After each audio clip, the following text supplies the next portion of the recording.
just have to ask me for it.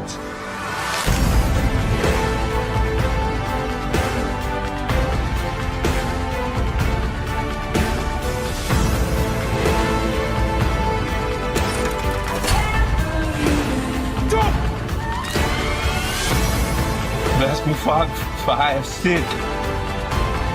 I lay down with the devil, and I can't think nothing anymore.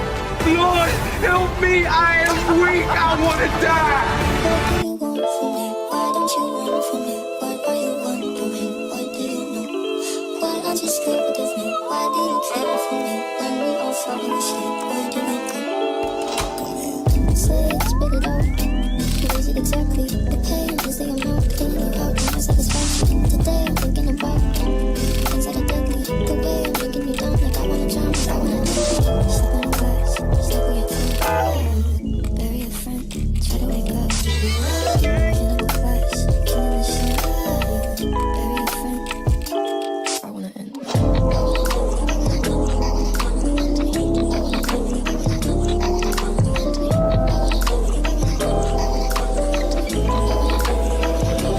What do you want from me? Why don't you run from me? What are you wondering? What do you know? Why aren't you scared of me? Why do you care for me?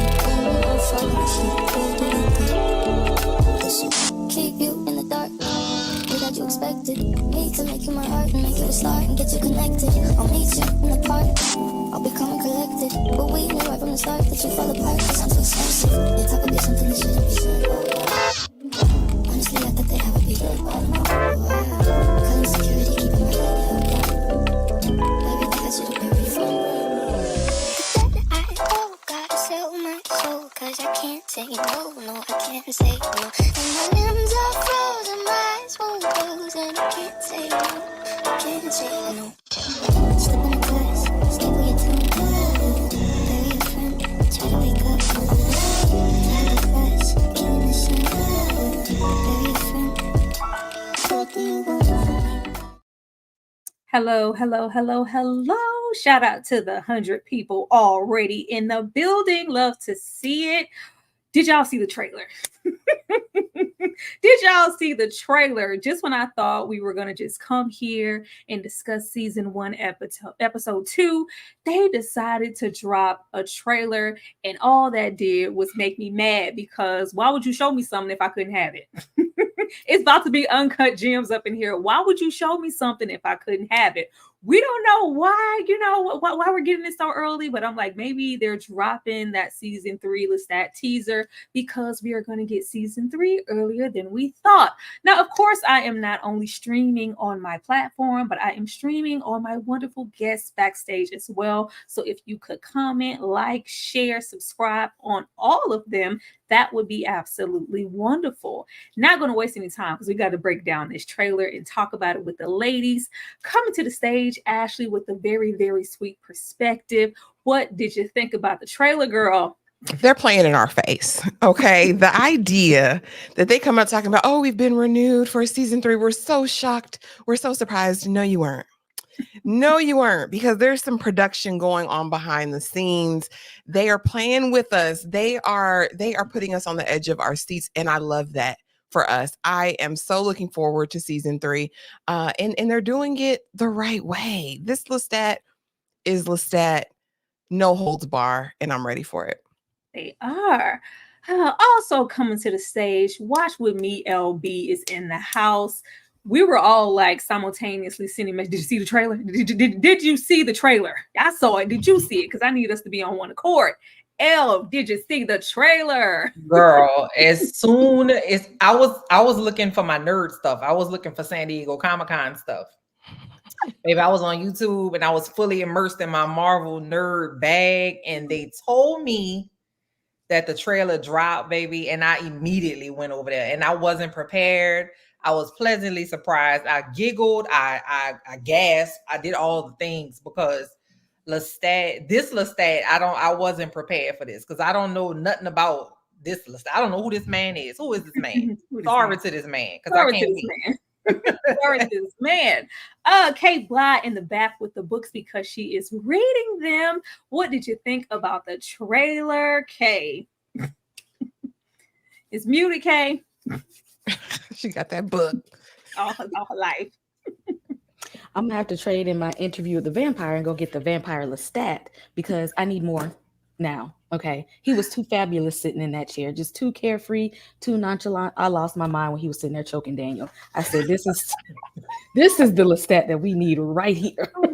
We most definitely gonna talk about it. Last but not least, y'all, all of you Louis lovers in the back. C had a little emergency and she could not join us today, but she will be here next week. But in the meantime, we got a little surprise backstage. Your girl EJ, the TV junkie, is here to fill in and talk interview with the vampire with us. Give EJ a very warm welcome, and I want to know what EJ thought about this trailer. Hello, EJ. Hey, y'all. Hey. What's up, everybody? Can y'all hear me? Yes. Good. Oh, girl, when you said something about it, I literally was just on the internet. No surprise there. And I had just saw it pop up, and I said, "What in the world is this?" I thought it was a joke because, like, why? It's too early. So then when I looked at it, I was like, "Oh my God, Lestat is." I love him even more. Absolutely. Kay, I see your comments. I'm gonna look at all this purple. You know this is a purple theme. This is a purple theme live. I had to regroup everything just for this trailer dropping. But even though we have all seen it, some of us can see it and notice something completely different. We're not gonna leave y'all out of the experience. We are gonna take a moment to watch it together. I had to clip a little bit just for copyright reasons, but we got it. We're going to watch it now, and we're going to, answer a couple of questions. Then we're going to get into, season. We're going to go over there, but we got to talk about this first. We got to do this first. This is prioritized. Here we go, y'all. Hours, man. Hey, look, if you want, I can have somebody knock on the window. I think he's... What? What? You think what? I think he's entertaining somebody right now. Do we have insurance for homicide? You know what? We had 3 deaths on the Banger Sisters. Don't worry about it. That's him. Jesus Christ. Look at him. Okay, Look at that stomach out. Mr. Linecourt, hi, Mark Johnson. Maybe I'm the in the executive chartreuse. producer. We talked on the phone a couple of times. We're really excited about the I don't remember you. documentary. Okay. Hey, man. Thanks for the tickets last night. Great show. 45 minutes and he's gone. This is Christine Clare, Mr. Linecourt's lawyer. Hair and makeup now. Do I look like I need you? Period. Because I don't. There's a goblet on the table. You don't like the goblet? Can we get rid of the goblet, please? Thank you. We need to wire Don't you do for me. sound. Don't do me. I hope you don't mind. He don't the like you, camera we're going to be Daniel. using is called an Interrotron. I'll be sitting here, but you'll see my face in the camera. Like we're talking to each other, and you don't have to just stare at an empty camera lens. Your sound man is dehydrated. We'll some water. Okay, we'll get him some water. It's gonna be Sam Reed for me every time. Every time. And action. Okay, we're going Rock to start. star. Could you state your name for the camera? Justin Bieber. I see you have my book there. What do you think of... Sorry.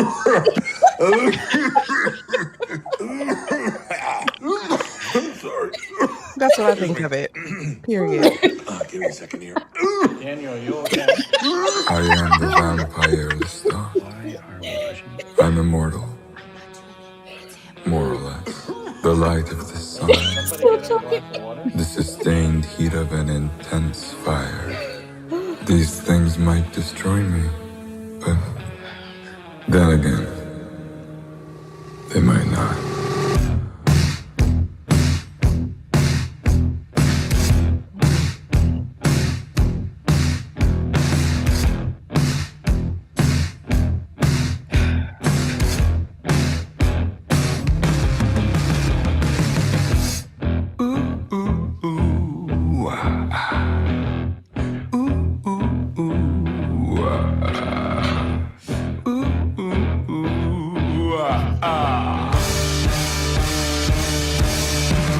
Why the long face, my pretty baby? I got long fangs. Come appraise me. Bring your long stakes. That doesn't faze me.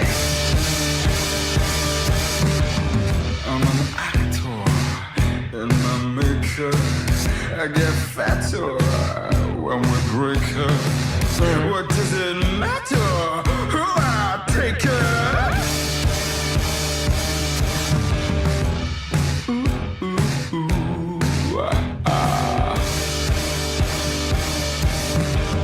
Another face, another year, another place, another tear. Pick up the pace, rack up the fears. Now I have fun.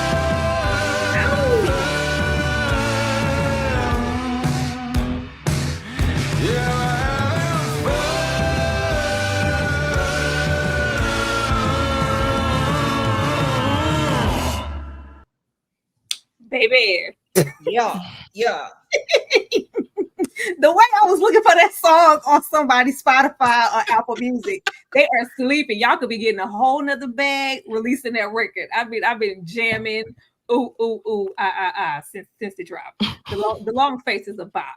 But just to go over some of the things I felt about the trailer, and of course I'm gonna come to you ladies, because the trailer gave me everything. It was just a snippet. It was so short, but you can see that Lestat is just above it all and being the brat that we know him to be. He is going to be that rock star, but not just any rock star. Lestat has always been theatrical. He's, always been into music, but this trailer, it gave me all of the David Bowie, Freddie Mercury, the Tim Curry and Rocky Horror Picture Show that I would ever want to see. I really think we're going to go off into Lestat, not just being a rock star, but we're going to get into going over some of those lyrics from that song, but like Here Comes the Gays. And it made me think of that episode, that the finale episode of season 1, when he's on the float and it's kind of giving that gender bender vibe. I think we're going to get all up into that rock star, and we're going to get, angry inch of it all. Freddie, Bowie, everything that I ever wanted in a rock star, just all placed on a Lestat. I think it's going to be amazing. Ashley. Yeah. Listen, when we were corresponding in the chat, I was like, oh, I definitely got Rocky Horror Picture Show vibes immediately up on first watch. And then people were in the comments like Jim Morrison from The Doors, Bowie, Freddie Mercury, all of those people. But then it's like, if you look at each of these musicians, their level of genius was so beyond, right? There was really no one to compare with them in their own individual eras. I think that's what we're going to see from Lestat. We already know loneliness was his huge thing, any vampires, right? And so I'm wondering how we're going to play on this, especially when he's talking about how he's an actor, he's going through all of these things. We know Lestat is emotional. He likes his toys, he likes his people. Whatever he does, he feels deeply. I'm excited to see the extent of all of these performances. We better get at least one stage show, full on performance in one of these episodes in season 3. We better. Just one? I want multiples. I want the full-on experience, because if we're equating Lestat to this, Lestat is going to be freaking massive, and his ego is already huge. I'm ready. Elle.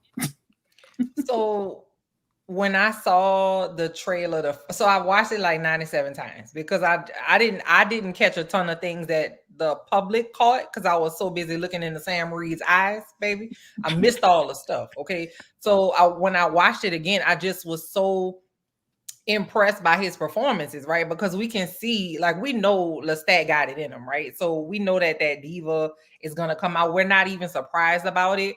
But at the end, when we saw him going through all his emotions, like he was sad, he was happy, he was depressed, he was crying, he was, sleep, he was, doing all the things. And I if that's what he's doing in his interview, we're not gonna be able to process all of that because that's just so much. You know what I mean? Like we were on the seat of our the edge of our seats for Louis and telling his story, but baby, Lestat is gonna shake the table, and I can't wait. Like I wish they wouldn't have given it to us so early, like you said, because what we gonna do now? Like we can't do nothing. I tried to watch Mayfair Witches the other day, and they was making me mad because it's not the same. They need to stop. I don't want that. I ain't finna play myself. Exactly. Oh yeah, don't even. If anybody out there, I'm sorry if you Mayfair Witches fans, but no. That show was not hitting on nothing at all. You can't even compare it to Interview with the Vampire. They need to get the writers from Interview with the Vampire over there because it's not hitting on nothing.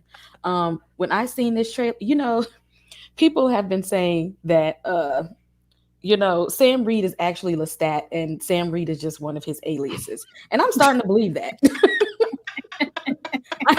I am really starting to think he's just cosplaying as Sam Reed because this was full on Lestat. That attitude came, that the theatrics that I need from him, that is always over the top and hilarious. He do like to mess around with people. I want to know how long he's gonna hold a grudge against Daniel for writing that book. Is he gonna be like mad at him like the whole interview? EJ? Sorry, I was on mute. Yeah, I love the trailer. I thought it was, I don't know, like right now I'm like my heart is pumping because I was like, I didn't get a chance to look at it as many times as Elle did, apparently. I only looked at it like maybe 3 times at the most, this being the 3rd time. So I missed a lot of different things. But the one thing that stood out to me in the little teaser or whatever you want to call it was all of the emotions. I love that part about it because that lets me know that we're about to go through a freaking roller coaster, and I'm here for it because I low key love this Lestat. I know I wasn't supposed to like love him this much, but I mean I love Lestat, so I'm here for every single bit of it.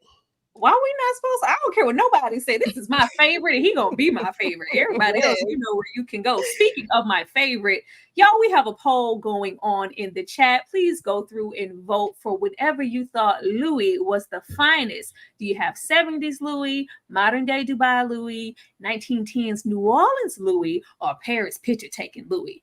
Please remember to vote so when we get to the end of this, I can see what y'all thinking. Because y'all was being cute earlier with that vote. I said, what?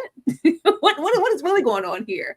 But yeah, I think the emotions were doing it for everybody. I think we're going to come to a place where Lestat literally has everything at his feet and he's still unhappy.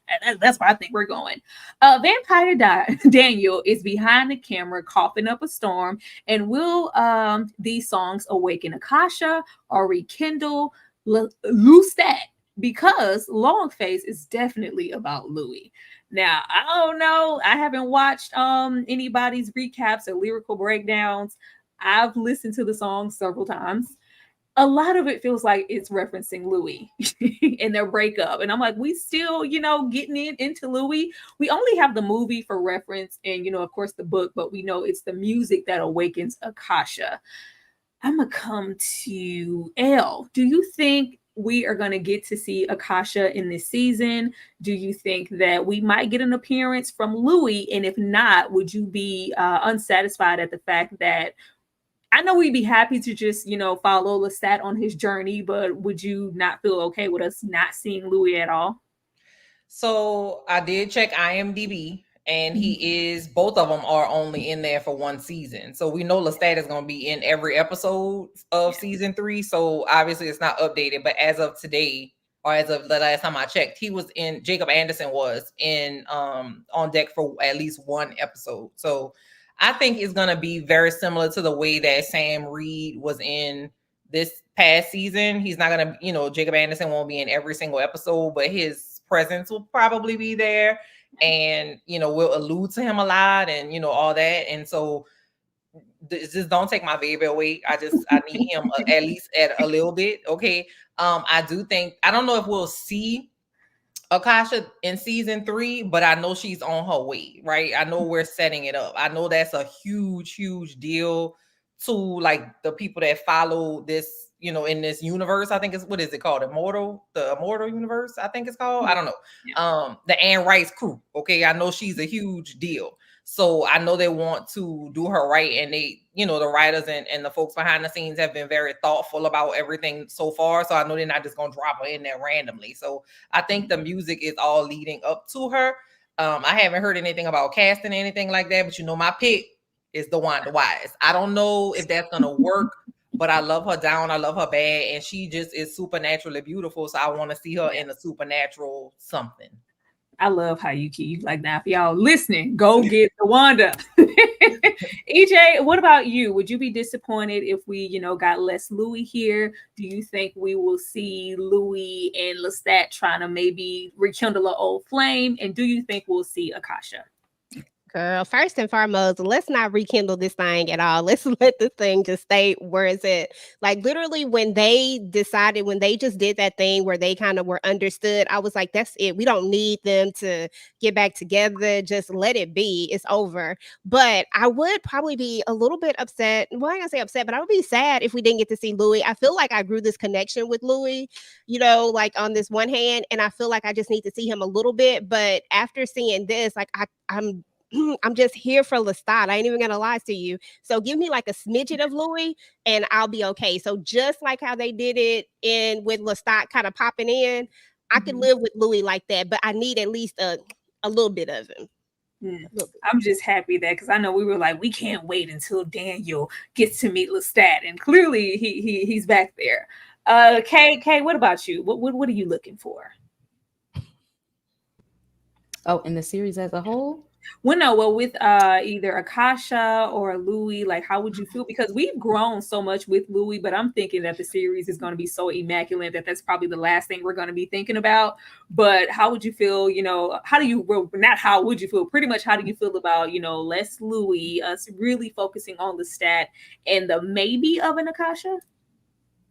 I definitely think we're gonna see some Louis because that was a major part of his story. But I want to see Louis through the eyes of Lestat. I want to know the picture that he paints of Louis, like before the book and after the book, because it seemed like they made amends, and then when that book came out, he was probably like, "No, we ain't cool again." So I would love to see that interaction between, "Okay, we cool," and "You really said that about me?" And my pick for Akasha right now, I'm thinking, I can't think of her real name, but she was in the Sabrina series, and she was in like the last season of You. Whatever her name is. Sabrina with the blonde finger waves. Mm-hmm. Yep. I can't think of her name either, but I think she would be a good Akasha. She's a little young to me. I don't know. I think we need some. Was that the one that had the daughter? Mm-hmm. Okay, yeah. Mm-hmm. I loved her in Sabrina. That could be dope.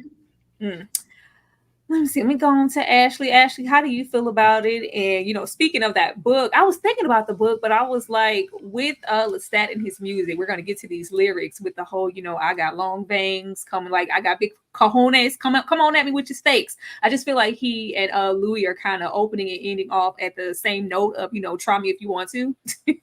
With Louis kind of letting out vampire secrets in this book, and then in turn we'll have Lestat letting out the same things kind of within his music. If we're following the same, I don't know, but like they can't be fighting. And EJ, I don't need them to get back together. I just need a rump in the sack. Go ahead, Ashley. I don't need a romp. I don't need them to get back together. That closure was closure for me. But what I do need is Louis. Okay. I need the eye on the night Louis to be sprinkled sporadically because I need him to be working. I need Jacob Anderson to be working. Okay. And not Richie Rich or Richie Raleigh Rich. Okay. I need him on here doing something in some capacity. I honestly hope that we see him in the capacity as friend to Daniel. Hopefully Daniel is like, you were right about Lestat, and I need some advice, and maybe we'll get some interaction with their friendship, because as season 2 ended, we saw Louis and Daniel's burgeoning kind of father-son dynamic, brothers, whatever you want to call it. So I'm absolutely here for that. I agree with you. I do think Lestat's always been on the edge. He's always been rebellious. He's always been a rule breaker. I think he's going to be subject to the same smoke that Louis was as far as telling secrets. But he wants to set the record straight, and I'm absolutely here for that. As far as casting for Akasha, I need to know more about Akasha, but I'm going to agree with my good sis Elle, because I have a thing for people whose eye color matches their skin tone. It's something, the hair, the eyes, the skin, when it's all... Ugh, it's something really, really sexy about it. I love her down bad ever since Underground. So I'd be here for her as Akasha as well. Let's see. And lastly, because I can't leave out Armand. He's there. You could. Armand's around, would it be and y'all can just answer quickly yes or no, would it be jarring to follow a whole new set of characters and not get any of our old people? I'm going to say no. I don't want to be childish and say no new friends. I really don't. But I don't want somebody to come in and piss me off and mess up the dynamic that we have built over some seasons. You know what I mean? It has to be the perfect person.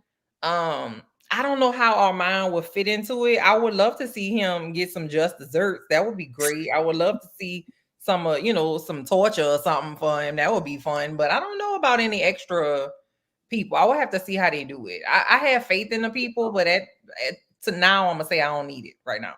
Because Rockstar Lestat, I'm anticipating them That's ushering enough for me. in a whole new set of characters that we're just meeting for the first time. Ashley, Yeah, I think we are going to get a bevy of characters. From everything I've read, there's some sort of twins, some sort of twins we're going to meet. They say that we're going to see I believe we might even see his mama, Lestat's mama. I think we're going to see Nikki from the past. I think we're going to get some flashbacks and remembrances just like with Louis. So I'm excited to see these new characters.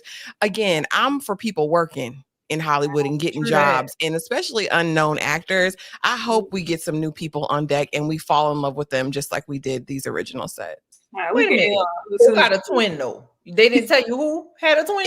There's just twins. There's a set of twins that do something. I don't know who they are. Oh, girl, I thought you meant Lestat was a twin. I was about to say, no. We jumping the shark. She got excited. She said 2 of them. 2. EJ, are you here for us meeting all new characters? And we might not, I think the tonal shift of the show is just going to go yank, and it's going to be something completely different. Are you here for that, or are you sticking to L and it's like no new friends? You on mute? Yep, I'm on mute. My bad. Yeah, we need some new friends. We need some new blood up in here. I'm with it. We already lost Claudia, so I mean, we might as well get some new folks up in here. I'm sorry, I forgot. That's hard on people. My bad. Okay. I mean, yes, Lestat knows some interesting vampires. So I definitely want to see who all he knows, who all he has interacted with. And if Armand ain't in here, I'm flipping tables. So that's all I care about. Y'all better not play with me. I knew she was never missing the opportunity to mention a friend. I put him here just for you, Kay. I put him here just for you. But just to briefly discuss the lyrics on my behalf, I didn't have all of them here, but most of them. That little why the long face, my pretty baby. I was like, he talking to Louis. Who else could he be talking to but Louis? It could have been Darling Nikki, but Darling Nikki far removed. It has to be Louis. And I got long fangs. Come appraise me. Bring your stakes. It don't faze me. Try me if you want to. It's given. What did Louis say? I'm in apartment 506. Roll up. The glass is tinted. Okay. I get fatter when we break up. What does it matter who I take up? It was giving me like I don't care who I lay up with. It's gonna always be about Louis. That's what I got. I probably just be shipping them hard, and he could be talking about somebody completely different, but it's gonna be Louis for me every time. All of another face, another year, and like he's just going through the motions of pretty much being a rock star to me, and I just don't think he's being fulfilled like maybe he thought he was when he went on the journey to do so. But he's having fun. He's having fun if he doesn't do anything else, and just probably like going towards the ending. Here comes the gays. I was here come the gays. The gays are coming. The gays are here. I was like, yes, like we've arrived. But that along with Without a Trace, You Disappeared. Once again, I think a lot of these lyrics here are about Louis. Now, the Belor Prostitute, Allegro, Dante, Ashley can have that. Ashley?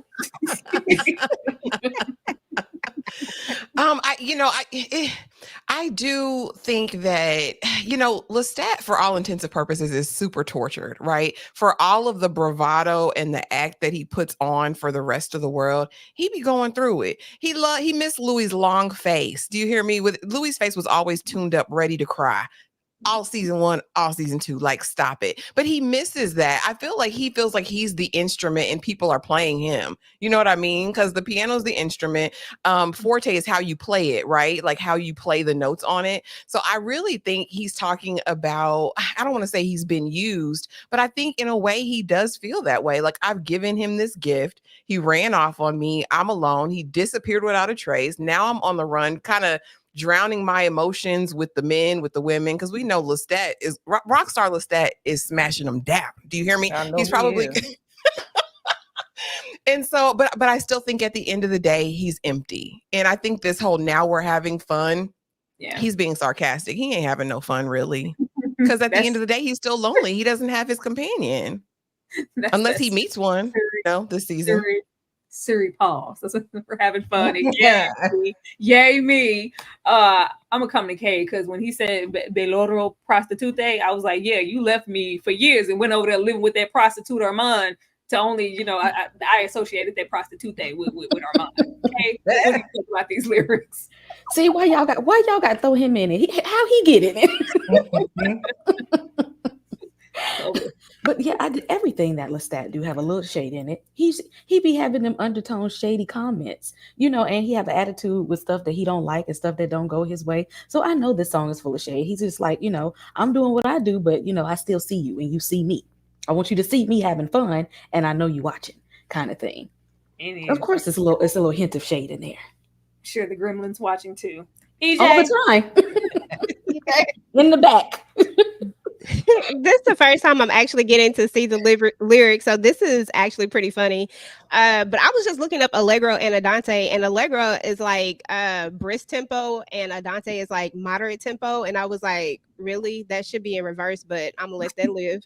But I love this. Everything about it has shade in it for real, because this is Lestat we're talking about, and everything about this to me screams I still want you. Like he's going through a heartbreak. Like he loves Louis. Like that's the one. That's it. Like there's nobody else but Louis. But he kind of said that I think in season 1, episode 2, when he talks about them being together for forever, and never being apart.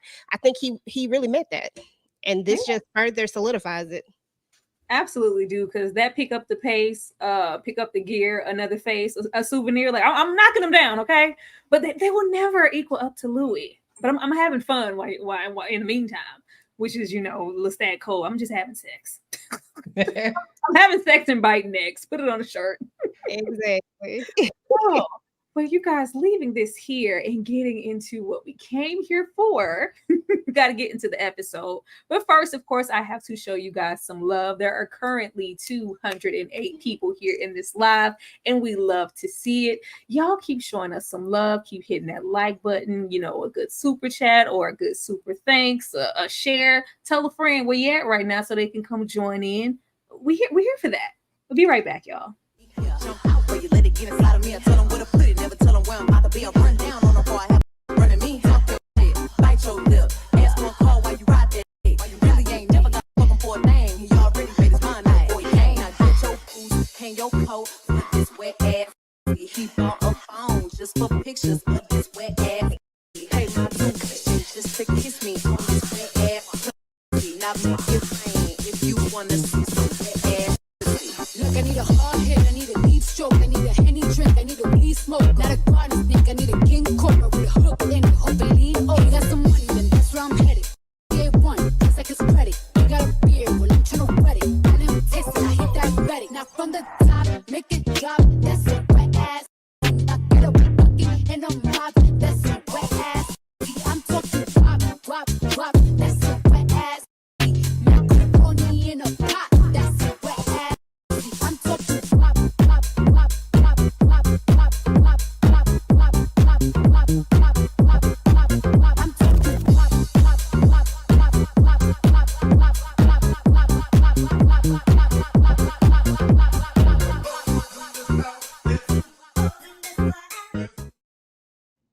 I can't wait for the new season. Lestat will definitely be the hoe in the house. I can't wait.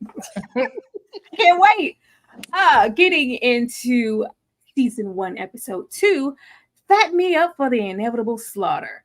I was like, yeah, they were. I'm still standing on business with at the end of season 2. They were taking Daniel out. I don't care.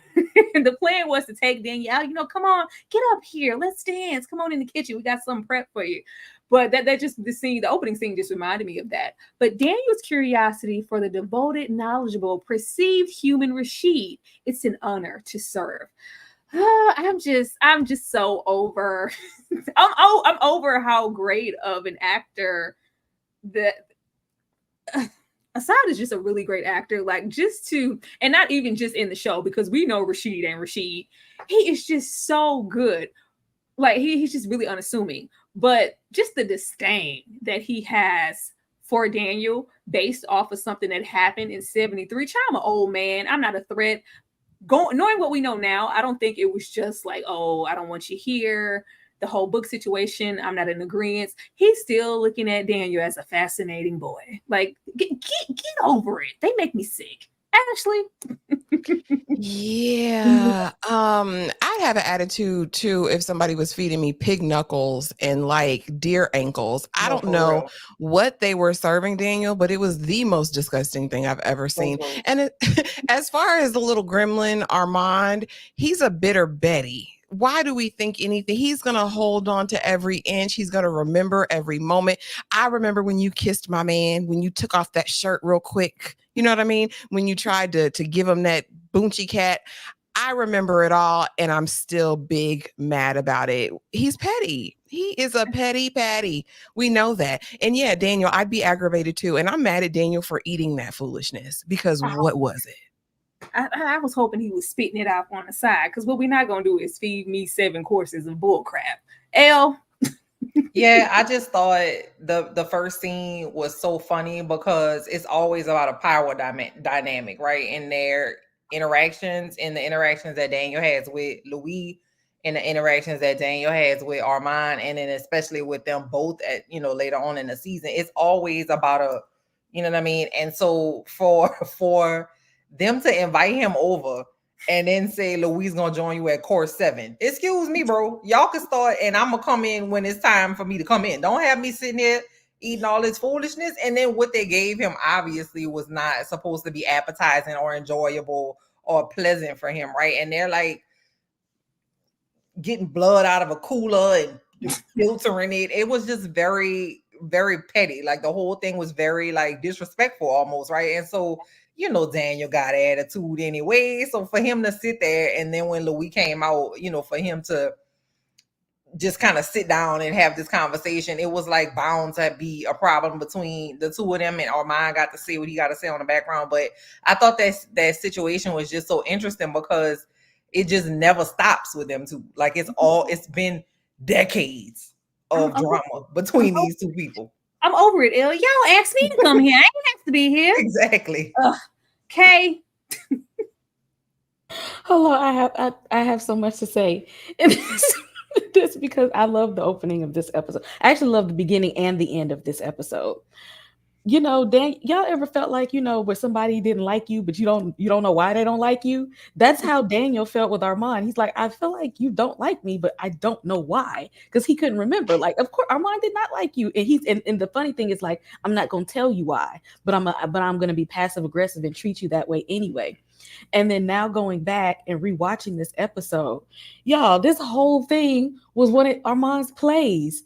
You see how Louis came out at the end as the star of the show. He said, we're going to do this as the beginning of the show. It's going to be act 1. Louis going to come out in the third act. I'm so tired. We'll set the stage, and we're going to set the table up for him real nice and have all these men in black coming out. This was a stage play. Come from. They had a lot of workers at the house that day. They had like 12 people working that day. That was a stage play. They're gonna give Arun an Academy Award every time. I swear. I keep saying this comment, y'all, and I'm gonna be cute because it ain't no dollar attached to this, but I'm gonna read it anyway. I came late. Did you already discuss the Sound Guys tattoo?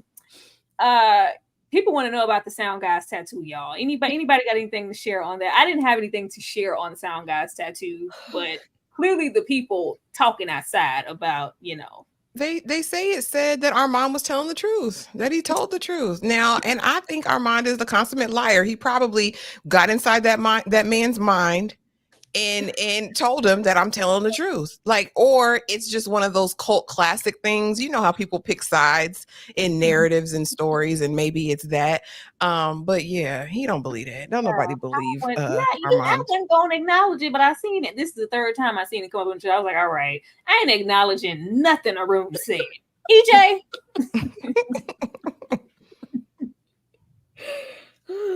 My bad, y'all.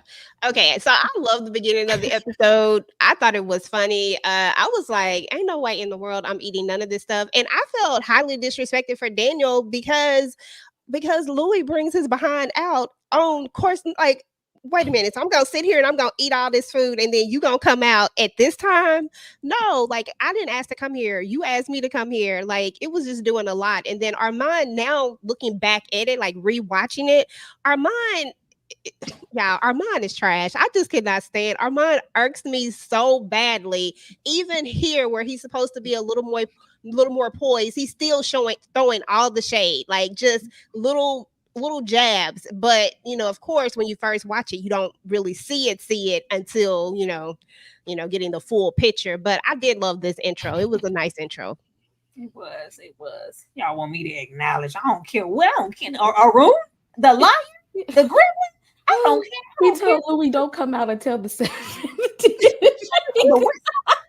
Until I say action, you stay backstage. It was a production. I still want to see. I want at least one scene of Armand glamoring Louis in the back. You can't tell me Louis in Dubai is not a robot. No, it's giving, like, when Beyonce talks, like, I'm just so happy to be here. Like we don't. It's something off about it. The body must die first. Fledgling hunger and ground rules. No warm blood. Go for the easy assuming prey and telepathic communication. Lestat was not a bad teacher. Now this episode, because we was all Lestat haters watching this first season. I couldn't find one moment where Lestat lied. I was waiting because for so much of season 1, between Louis and especially when we get Claudia, can't wait till we get Claudia. It's like he never tells us anything. He's keeping secrets. He's lying. Outside from Antoinette, I was trying to spot the lies. I was trying to spot, Lestat trying to be a little sneaky with the information. No, every single answer that Louis had, he was giving good advice. I don't see the problem here. Ashley? My only issue with Lestat in this situation is you ain't tell that man he couldn't go in the sun. Okay. Like, you low down and dirty. Like, there should be Bingo. vampire class 101. Okay. You saw that man leave the house and you let him go, knowing he was going to sizzle up and have to baptize himself in milk. Like, come on, Lestat. And he was probably giggling about it on the inside. I ain't like that. As far as but told him how to hunt, told him how to kill, because that's just his favorite thing in the world to do. Listen, he taught him how to hunt, but he didn't teach him how to live as a vampire. Oh, I can't never have nothing, Ashley. I thought it was so good. Like the way, first of all, just the transformation of him into a vampire. I do love that we get it elongated here. We get to see Louis' whole body die, and the way that his vampire, we get to really linger in his transformation and that hunger.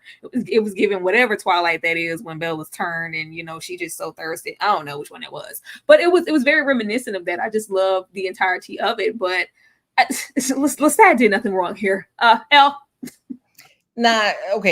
Let's be real. Okay, let's be real. Okay, that's like Lestat, yes, did not tell that man that he couldn't go home. And when Louis tried to leave to go home, Lestat said, "Oh, I think you're gonna find that difficult." He could have said, "No, you can't go outside because you're gonna burn up." He said, "Oh, you're probably gonna find that difficult. Oh dear." Like, he didn't say anything. Because he's so petty. He was like, "You're gonna learn the hard way, baby. You don't just go outside and see. I don't even have to teach you. The sun is gonna teach you." But I thought it was so, Lestat is just not a good parent. He's just not. Some people just don't have that in them. And Lestat is just one of them, because he taught Louis how to hunt his first night as a vampire by taking him to the club. You can't learn nothing in the club. And he was in the club trying to teach Louis about restraint and about listening to people and picking the people in the club. Lestat, you could have took him to the park. You could have took him to the back of the storage house. The club. He's a terrible teacher, ma'am. I'm so sorry. We're gonna get into the club and Louis and the milk on himself, but as far as just the son situation, I think Lestat had been here long enough to know, like, he's not gonna listen. He's gonna run out there anyway. Like, I'm gonna let you learn on your own. Go on, run out there. You'll be back. Like, it was just, if he would have said, you ain't going to see your family, you can't go, you're gonna burn up in the sun, Louis. I'm going. He was gonna go out there anyway. Maybe I'm making excuses. Okay. Now Lestat is the one that is one for I'm not gonna reveal everything. Some things you're gonna have to learn on your own. Okay. I'm not here to go instruct you step by step. Sometimes you gotta learn it the hard way. And he is that person. Oh, and Tyra, that was Twilight was Breaking Dawn part 1, by the way. Just so you know, the episode when Bella was transforming. But yes, Lestat is not one to just baby people. He's like, I know I'm the keeper of all the things. And so, because in Lestat's mind, remember, he said his maker didn't teach him anything. He didn't. Like he like, like, here's the dark gift and deuces. And so he shows that same tough love. Like, if I figured it out, you can figure it out too. Some of it. I mean, you can go try. You gonna come back though, but go ahead. I mean, what you want me to do? What you want me to do? We have the death of a salesman, and Louis is always hovering on his humanity. I need to go home. This is your home now, Louis. Like, Louis just, of course, isn't trying to accept that. Not only is this your home, I'm trying to teach you how to hunt. I even let you be on top in the coffin. What more do you want? EJ, like, come on. Don't leave me out here alone. It's cold. Listen, I'm about 50-50 with this one. Listen, on one hand, I'm all for, Lestat. Kind of the only thing I say with Lestat is that he don't divulge everything, and I don't think that makes him a bad teacher. You know what I'm saying? I think that just means that he don't tell you everything, but there is this whole thing, like, sometimes you just got to learn the hard way. You know what I'm saying? You know what they tell you, a hard head make a soft behind, and there you go. You done stick your butt out. Like, you said you wanted to go, I let you go. So I honestly believe that he wouldn't have listened to him, that he would have tried to take his behind out there anyway. So what I'm gonna say anything for, I'm gonna let you go ahead and find out. Now now we good, right? You're gonna bring your behind back in here and you're gonna do right. So I'm all for it. I think that's parenting. Child, that's all I'm saying. That's all I was saying what EJ was saying the whole time. Yeah, that's what it was. That's what it was. I really don't feel like Louis would have listened. Now, I will say that I did love Louis. No, I didn't love it, because you wouldn't want our boy to burn up. But him and his first rodeo with the sun, for him to know what that feels like, we have to know, like, how he felt mentally in 73 to go out there knowing, how I would feel. And standing out there, clearly even longer than he did this time, Louis really wanted to go out to know the impact of the sun on a vampire and step out there willingly in 73. But thank God for that milk that was on the New Orleans street. And what happened to the man? And what happened to the man that saw it? He died. He had to. He in that incinerator. They put him right in that incinerator. Don't do no loose ends. You know that. It was summertime. It was the sun out. In the quiet dark, we were equals. I got in that coffin at my own free will, as if you had another option, Louis. Daniel is never here for Louis romanticizing this situation. Lord. Louis is still mentally in a place of acting like, even as a baby vampire, a fledgling, like, he still has some autonomy in this situation. And it's just like, I got in that coffin at my own, like, where else were you gonna go?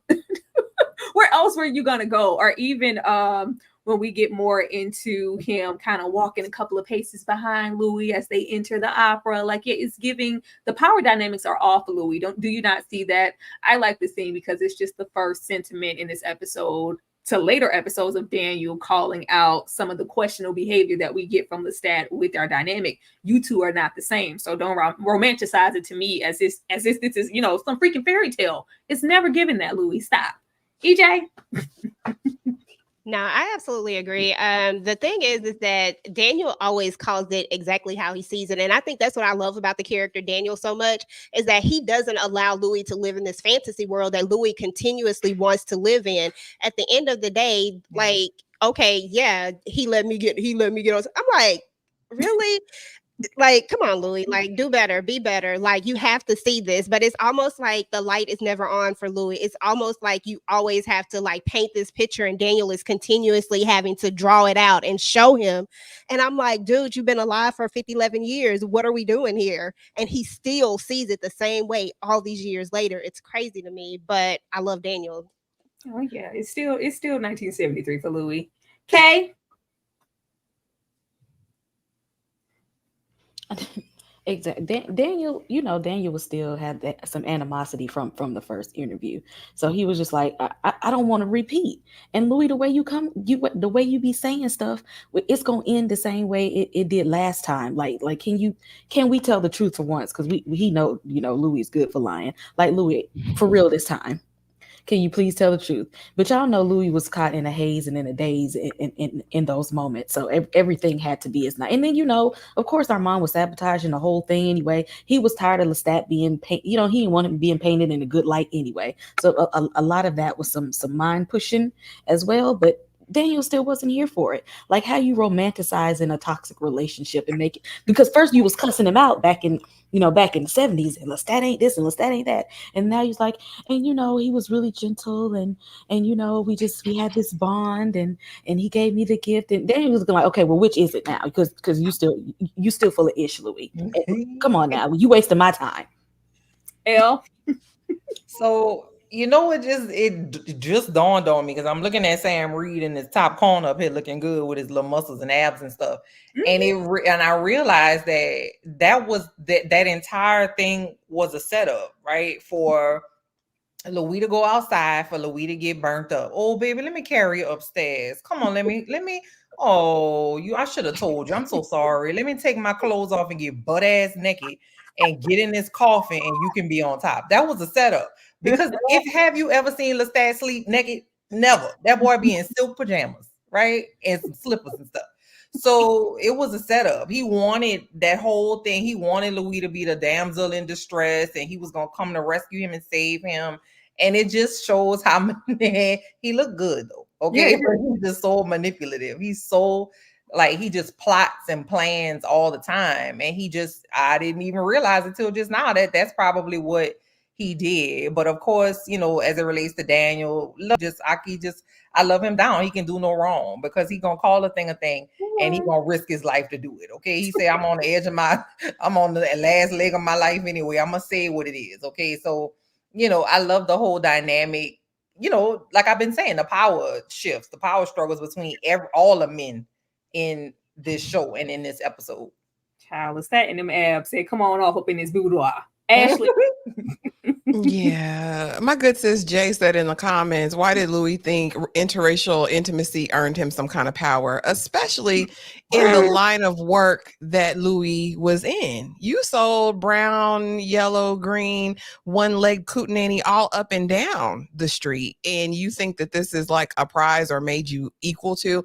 And I won't say, well, we know race plays a major issue in this episode, of course, in the first season period, but also just the level of knowledge that Lestat had over Louis as it related to vampirism, as it related to life. Honestly, you have this 33-year-old man and this couple 100-year-old vampire. You know what I mean? And I stand Daniel all day long because it was toxic as heck. Y'all were definitely not equals. And later in the episode, he even says it. He's like, "Oh, you my master now? Enough with this fledgling thing. You ain't gonna keep calling me that." So I mean, he gets it. And again, you struggle after watching season 2, coming back to season 1, because you're like, okay, how much of this was mind-bending manipulation? How much of this was Louis just trying to paint a new narrative? And what was the truth? Is there any truth in it? Yeah. See, I let the flashling come and go this season because when we no, because when I first saw it, I was like, I'm not liking that dynamic. He's referencing the slaves. Like, what you're not going to do is there's the racial element. It's always been there with their relationship, especially in this time.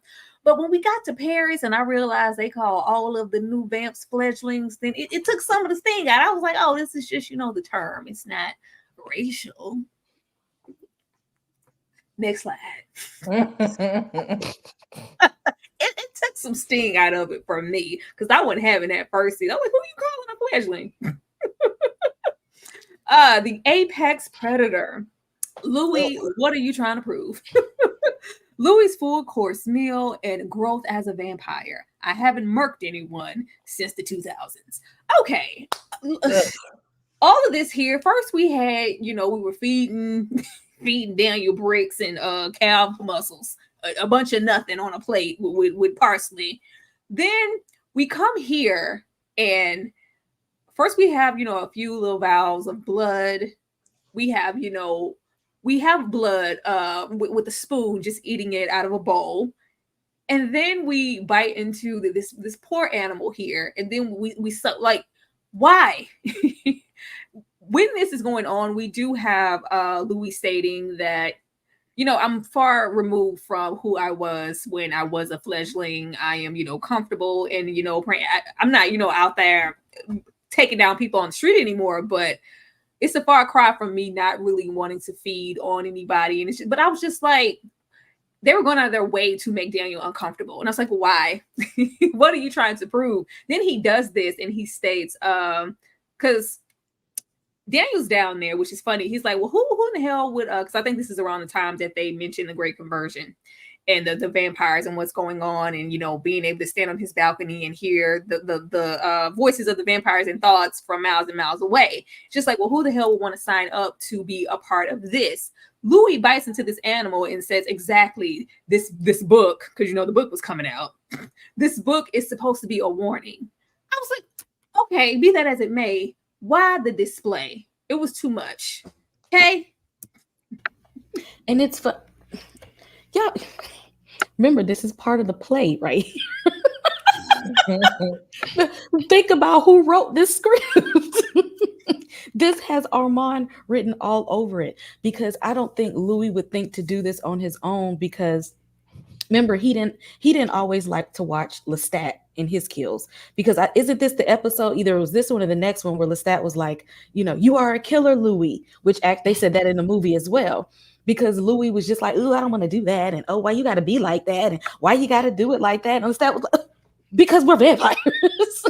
Like, this is just what we do. But now all of a sudden you with the tricks and things like that, you with the theatrical part of it. Louis in his right mind wouldn't have done this, because that's not who he is. Armand said, let's put on a show. Now that I look at it, this does have Armand. It has gremlins written all over it. Like, yeah, this is a part of the plan, but Louis doesn't know. I'm trying to make this fascinating boy as uncomfortable as possible. Thank you. Another notch for me to hate the gremlin. I was getting ready to say, now that you say it, this is very theatrical, like for no reason, like for literally no reason at all. You don't, and then, it was very weird, because the poor little fox or the cat or whatever that is was alive still. And it was making this terrible noise. And then the noise stopped when the thing died. And it was very weird, because what's the point? You could have just, I don't know. It was just very weird. But now that you say it, yeah, Armand did that. Like, I'm just pretty certain that's Armand that did that. So, but I also feel like this is when in the episode I felt like Louis think he better than everybody. Like, I just really feel like he just thinks, you eat people, okay, I guess so. And it just is like, bro, get over yourself. Like, how you gonna be like, if you a security guard, your job is to secure. You a vampire, bro. Like, vampires and stuff. Like, this should be real about it. Go, and you could do it humanely. You don't have to embarrass the people. Okay, cool. But you gotta be who you are. And Louis has always struggled with being who he is, and whoever he is, right? If he pimp Louis, he struggled with that. If he, his mama is trash over there at the house, he struggled with that. He just been struggling. And that's why I said I agree, Tyra.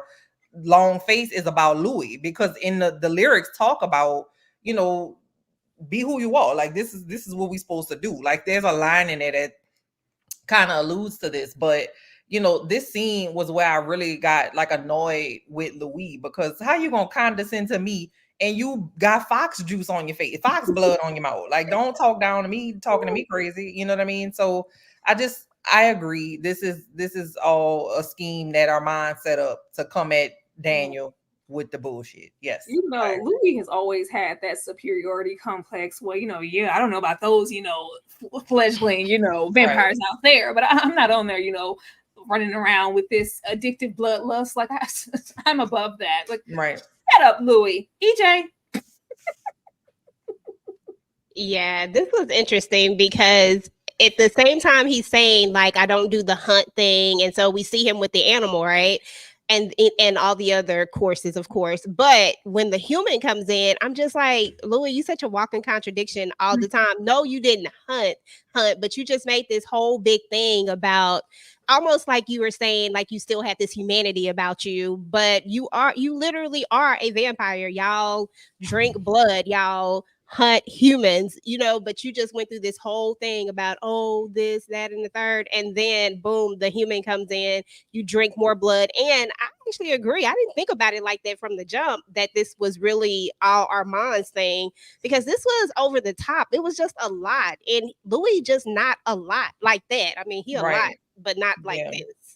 So I don't know, but it was interesting to say the least. But oh, dude, when he almost fell out, well, he did fall out. I said, "Dang, bro," because he came in there strong. Clean up on aisle 4, Rashid. Ashley.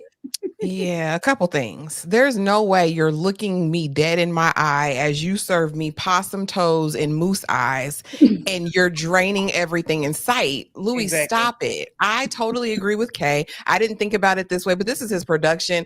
Armand had a 20-page script for this night written. It was in that iPad. Listen, and fed it to Louis. And I was going to say it, but Sabrina Wilson said it in the comments. He gets this air of superiority straight from Grace, or from his mama.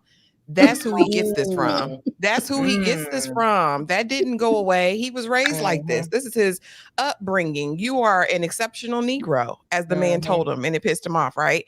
So that's Louis' projection in every situation.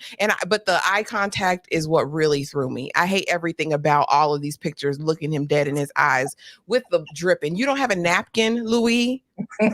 As superior and bourgeoisie as you are, like, you don't have a napkin, you can't. It was a power play, definitely, and to probably instill some sort of fear into Daniel. Yeah, I want you to see it. I need you to know that I could rip your throat out at any given moment, but I won't, because I'm superior and I have restraint.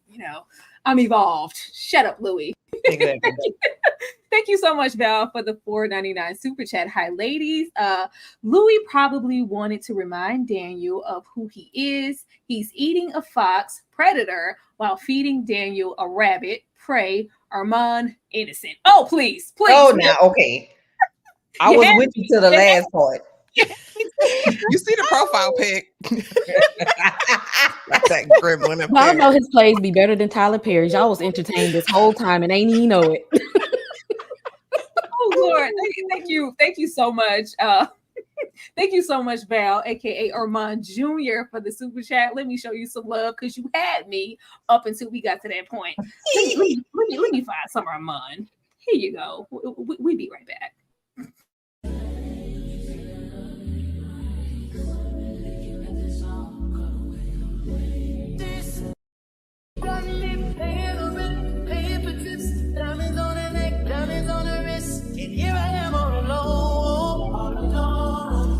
I'm so cold, you got me out here. I've been taking on all this baggage, adding on so much weight. Had me thinking that I was average, when you really don't play. Only me, but I was wrong. She was wrong. Hey, how you gonna grow it away? How you gonna sit and act like it was nothing? Yeah, how you gonna grow it away? How you gonna think it's so damn hard to explain? How you gonna grow it away and say my love it was not the same? Yeah, how you gonna grow it away? Acting like the same and nothing to you. Shout out to Arun. You will never have anybody. Let's move on. May you never find love, you liar. Oh, you had me. I was on your side. I was like, yeah, that sounds real. Then you sound innocent. No. Now, I got a little trivia here because I thought it would be fun. I thought it would be fun to throw a couple questions in here to see who's really paying attention to these episodes. What was the name of Louis' club? Louis' Boom Boom Room? B, the Fair Play Lounge? C, the Fair Play Saloon? Or D, the Playfair Club? B. Oh, I didn't know if it was a free for all or not. My bad. First of all, where's my birth certificate? Wrong. L, which one do you think it is? I think it's C. I don't know if lounges were what they did back in the day. I know it's the Fair Play, and I'm gonna assume saloon because of the time. So I'm gonna say C. That is correct. Thank you. There will be no awards or prizes giving for these games. It's just games in name only. But good job, L. L was paying attention. Clearly, you see, when we're eager, you study long, you study wrong. You was eager. Loud and wrong. Loud and wrong. B. Absolutely wrong. And with all the conviction, with my whole chest, I said it too. But yes, we get into Louis in the Fair Play Saloon, the Fair Play Saloon of it all. Because this is why I be over here simping for Lestat, because baby, the way we were coming through. Now, first, Louis tried of being he's really tired of being the exceptional Negro. You know, when old guy with the business deal rolled up, and you got busty, you got brains, and you really got something going on. Yeah, you about to be my first unlethal kill here, because I'm tired of y'all treating me like this. No more subject verb agreement for me. Never again in my life. But Mama is sick of Louis. Lestat catering constantly to Louise, a pregnant Grace. Now, I'll be really trying for Louis, but when we get into the Fair Play Saloon, and we have these scenes come kind of back to back here. Not only Louis, of course, being belittled and once again only being offered 15% for this his brilliance, and him being treated like they've been treating him this entire time. But when we leave this scene, of course, we roll up on Mama and the family and Grace. We have the Fair Play Saloon. And I had to put this here. Tears for sons and daughters I'll never have, as if Louis isn't a gay man in 1917. Child, I was already done with my slides, but this popped into my head with Louis. Like, Louis just be finding stuff. Like, oh, I almost ate my nephew. You know what? Matter of fact, I'll never have any children on my own, will I? What about all the sons and daughters? Like, Louis, what are you talking about? When were you going to have them anyway? You don't even like Cootie Cat, Louis. It is 1917 and you are a gay man. Like, okay, whatever. Drop your little bloody tear. But that has sent me. I was like, Louis, wipe your face. Wipe your face. But leaving this here and getting more into that Fair Play Saloon, and also with Grace, I'm giving Lestat some grace, because it is just like, first Louis tells him, okay, I want to keep this humanity and keep my family close, right? And Lestat tells him outright, this is only gonna get worse the longer it goes. You will alienate your family and eventually scare them. And that's what happened. I was like, you did exactly what Lestat's like, if you love them as much as you say you do, you will, just gracefully back away from your family. It's the right thing to do. Louis doesn't listen. And then later with the Fair Play Saloon, he tells him, this is always going to end badly. You shouldn't be doing, business with non-vampiric people, let alone someone, who's going to treat you a certain type of way because of the color of your skin. This just isn't going to go well. But baby, if this is what you want, and this is going to make you happy, because he's constantly catering to Louis in this episode, I'm going to make it happen. But the way Louis just didn't listen and how this all unfolded, I can't be mad at Lestat. Ashley? You're never gonna be mad at Lestat, friend. You're never going to be mad at him, because my thing with Lestat being as old as he was, he knew and understood people. There was a way for Louis to be a better part of the family, or to even approach it in a different way. Lestat was just so harsh and uncaring because of how he'd been done in the past. You know what I mean? And so I think he projected a lot of that. Mayma is a demon, though. When he walked up there, she said, oh, so you're getting your nails done now. That's what we doing, hanging out with that man. Like, you already knew the vibes. He knew the vibes, like it, and it's heartbreaking because when he was sitting there talking to Grace, and he's like, "Oh, you're pregnant. There's two of them. Like you're having twins." I thought that was such a touching, heartwarming moment. It still makes me sad that he lost his sister. I didn't care so much about Mayma, but I did feel a way about him losing the bond with his sister and then being afraid of him. It was just the perfect storm. Lestat knew it was going to happen because he'd been around for 100 years. And yeah, Louis tired of being the exceptional Negro. That's the part that sent him over the edge. And Lestat was like, "I love it, baby. You did a good job." Child, but that's the thing. Like, I put the convenient vampire because Louis likes to have his ups and downs with, "Oh, this is wrong. I don't want to feed on any humans. I just want to live my regular life, be close to my family, and run this club." And then when it's convenient and you're upset, as we see later on in more episodes that we're going to get to, it's okay to be this, rage and, oh, I had all this rage built up and this angry vampire. Like, Louis just get on my nerves. He's just so like really hypocritical sometimes. Like, pick a side. Yeah, this scene was like a turning point in the season for me. This particular part of this episode was because one, this is where I got my first like laugh, like my first like real like that was funny. Laugh, and where I got my first like kind of inclination that Lestat is petty and you're not gonna out petty him, because the way he came at his Louise mama with her banjo band in the front yard, that was too good to me. Because she said, "Oh, I didn't think I don't remember inviting you. You got a banjo band in your front yard, huh? Okay, thank you. I'm gonna go ahead and head home. I'm gonna see you later, Louis."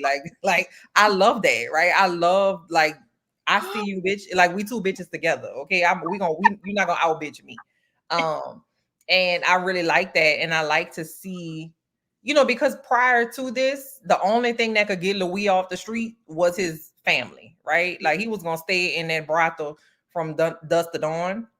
But if his family needed him, he was gonna go. He was close to his brother, and obviously he was close to his sister.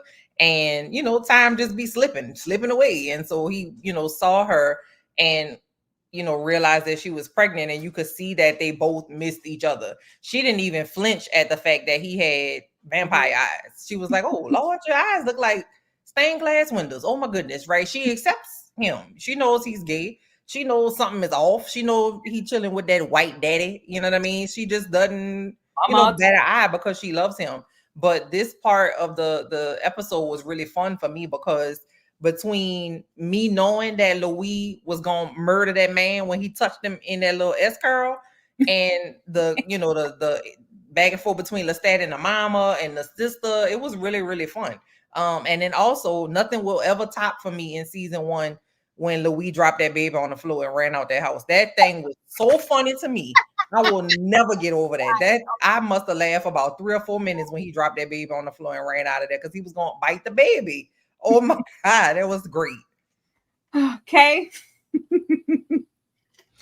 Child, see, this is where Louis ain't nothing but a drama queen. Because where was this spirit and the energy before you got the dark gift? You was Mr. Tough Guy walking around here. Because if you wanted that wife and children and stuff, Paul told you right before he hopped his behind off that roof what to do. He told you how to have that happy life. But you ain't want that. You wanted the dark gift, okay? And you thought that was going to try to make you some kind of rich, powerful super Negro. And it didn't. And now you sitting there with this white man and you ain't got no children. You should have listened to Paul. Now it's all woe is me. And now Lestat is looking like this is not the guy that I bit in the church. It's not. That's what I was like. Don't you shedding tears? Oh, the children I never get to have. What are you talking about? What was that energy? Yeah, it was a lot going on. First of all, I love the relationship between him and his sister. I think that probably is the worst part of Louis' story, is that he seems to lose people a lot. And I hated that for him and his sister, but I did love their relationship. However, Mama, she was something else. Louis and this whole I don't understand Louis most of the time, and I just got to keep it real. Lestat was just trying to, like, he's just trying to be there for him and help him and make sure that this man got everything that he needed and wanted. If we just keeping it real, y'all, I'm sorry. That's what Lestat was trying to do. But exactly, Tyra, exactly. But Louis just don't listen. But I think that when he goes out and he unalives the guy because of what he said, because he was an exceptional Negro, I'm like, this is all this pent up energy. But at the same time, it was never there before. But now, like you said, it was convenient. Now I can do this because what you gonna do? So now I'm gonna take you out. But I don't know, it just didn't feel authentic. It just didn't feel like Louis. But you know, AJ, I just can't with the 50-50 of Louis. Like, he loves all the, like, oh, I can, there's money now, I have these abilities now, I have access to things I didn't have access to before. I'm in this, relationship with my daddy, my French white daddy. I'm just living my best life. I could even attack fools for coming at me sideways.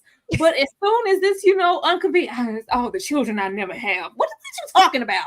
Shit, that comment took me out. Like, what you not gonna do is cry over something you never wanted in the first place. Oh, let's see. How many children did Grace have? Kay, how many children did Grace have?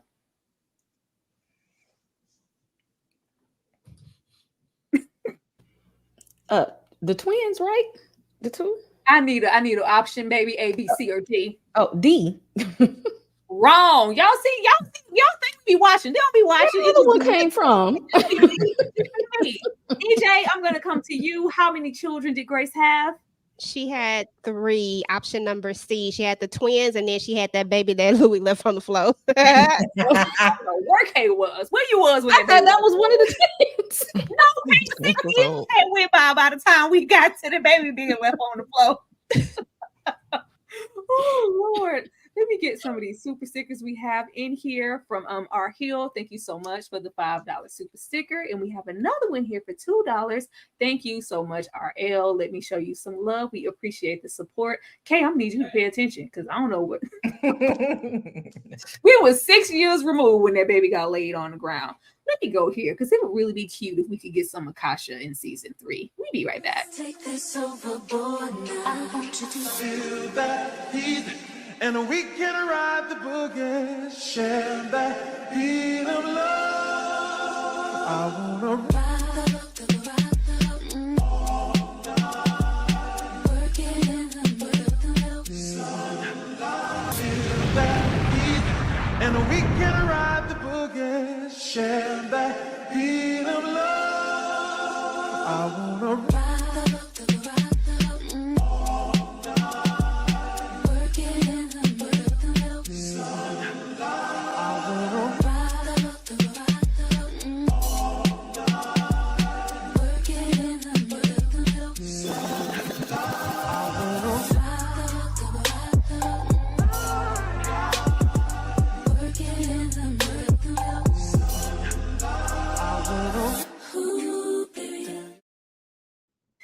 Oh, Kay, pay attention next time. I just know. I feel like, because you be feeling like you know somebody, like they were paying attention at school. I thought that was one of the twins. Kay was under them bleachers the whole time. She was skipping class just when I thought Kay was studious. Skip ahead. Oh man.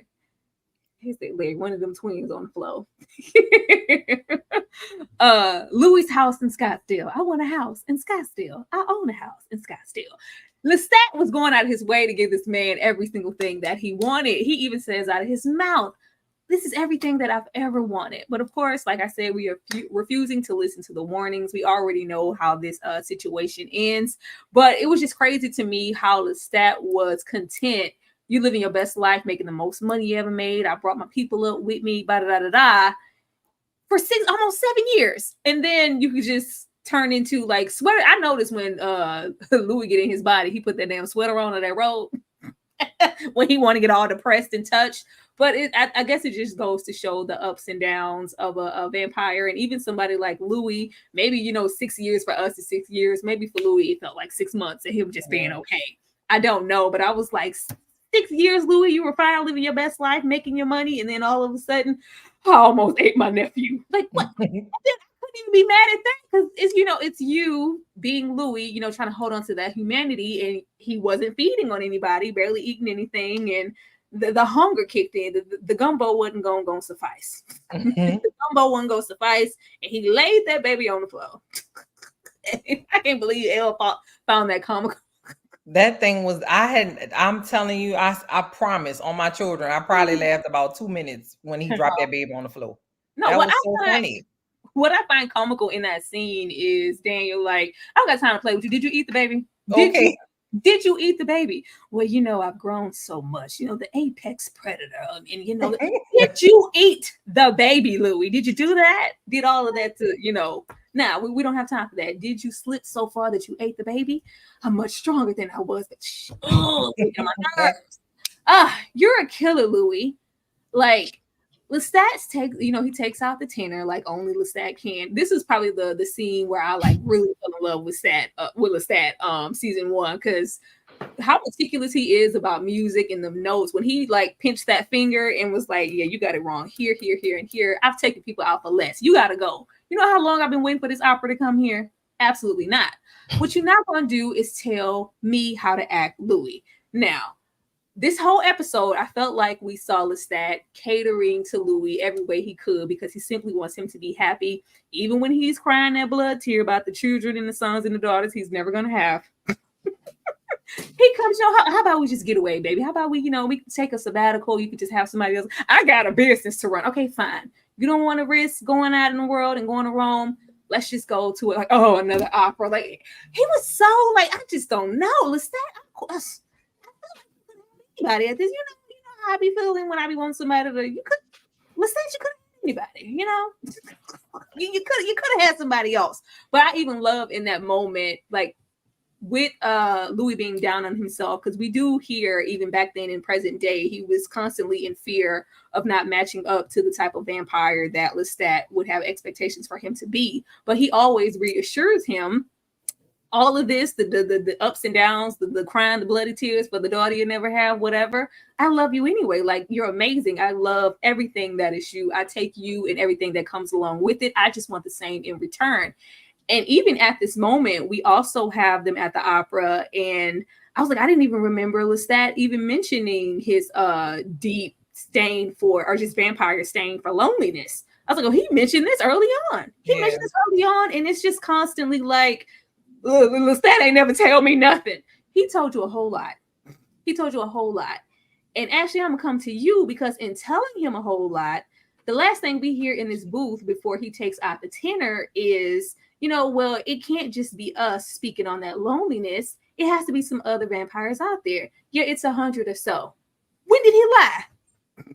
We don't know. We do not know really how many vampires there were, and neither does Lestat to be given a number. Let's and y'all know I love Lestat real bad present day, but we're not going to pretend that the whole reason Louis is in this conundrum is because Lestat made him a vampire. Right. That's what it is. It's just what it is. Okay. And as far as this tenor being sharp and flat at the same time, he deserved to go.